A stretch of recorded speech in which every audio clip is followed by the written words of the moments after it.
প্রবাসে বসে আমরা দেশীয় স্বাদ নিতে পারছি, এটা আমাদের জন্য অনেক সৌভাগ্য।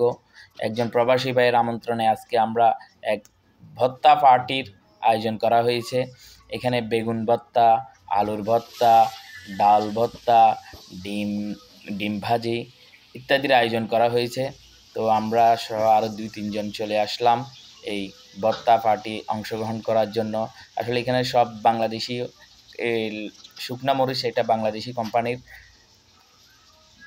এবং সরষের তেল এটাও বাংলাদেশি কোম্পানি। আমরা চাই সবসময় আমাদের দেশীয় পণ্যগুলো দিয়ে আমরা এই দেশে রান্না বান্না করার জন্য সবসময় চেষ্টা করি।